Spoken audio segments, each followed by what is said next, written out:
Intended to herald the Jailer's reign on Azeroth, the first Lich King, Ner'zhul, proved unworthy in his master's eyes. The last remnants of the fallen orc's twisted soul were encased in spiked shadow steel, condemned to everlasting torment for his failure.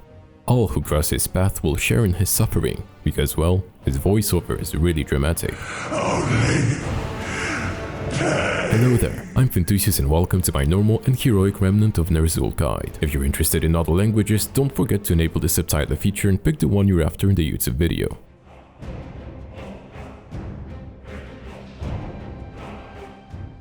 The Remnant of Ner'zhul is the fourth boss in the 9.1 Sanctum of Domination raid, and this fight will have a very noticeable step up in difficulty compared to the previous ones.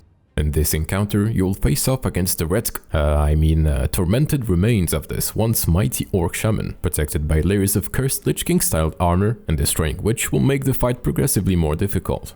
The most important mechanic in this encounter are Orbs of Torment. Ner'zhul will frequently spawn these, and upon appearing, they will be affected by Eternal Torment, making them almost invulnerable to damage. As long as orbs are still on the boss arena, they will continue damaging the raid by applying several damage over time debuffs known as Torment. Your goal is to get rid of the orbs as fast as possible, and in order to do that, you'll need to first break their invulnerability shield by hitting it with the tank swap frontal known as Suffering. At 100 energy, Ner'zhul will use Suffering on his current target, which will unleash a damaging blast in the line behind the tank and apply a stacking debuff, increasing damage received from Suffering by 500%. Make sure your other tank taunts the boss after his co-tank gets hit. If the blast hits any Orbs of Torment, it will remove the Eternal Torment shield while also debuffing it with a big damage increase. This means that any spec that can prepare some form of burst damage will do wonders here. There is more to it, however, as once killed, the orbs will still stay on the arena and continue to damage the raid. At that point, you'll have to pick them up by clicking on them, go to the edge of the platform and throw them off with a special action button. The player carrying the orb will be affected by Sorrowful Procession, a debuff that deals damage over time and reduces their movement speed by 30%. You can, however, use all kinds of movement abilities while holding the orb, so if possible, have classes with strong mobility deal with throwing them off. Now, let's talk about Malevolence, for this ability is one that both your raid leader and healers will equally love. Oh, I'm sorry, did I say love? I meant hate.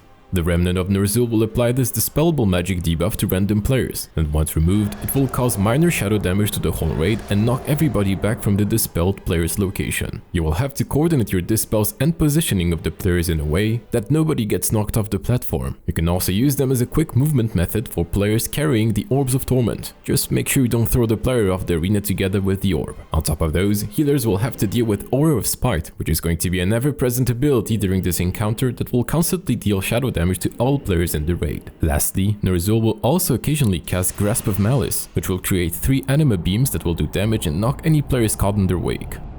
Once the boss reaches 80, 60 and finally 30%, Shatter will happen, which will cause Ner'zhul to lose a piece of his armor, dealing moderate shadow damage to the whole raid and causing a barrage of Spite. Those will cover the majority of the arena in damaging swirlies, and getting hit by those will make the player unable to attack or cast spells for 3 seconds. Each destruction of the Remnant's armor will make everything in the fight increasingly harder, as it will increase the intensity of the Aura of Spite, the amount of Spite swirlies, as well as spawning 2 Orbs of Torment instead of 1, starting at 80% HP. I recommend keeping Bloodlust once Ner'zhul's armor completely shatters at 30% HP, because at that point the fight will become quite difficult to manage and you'll want to finish off the boss as fast as possible. With spites that you'll need to keep dodging, flying everywhere, and damage ramping up fast on all players, things will get deadly quite rapidly. While this concludes the fight on normal, the heroic difficulty will only add one but significant change.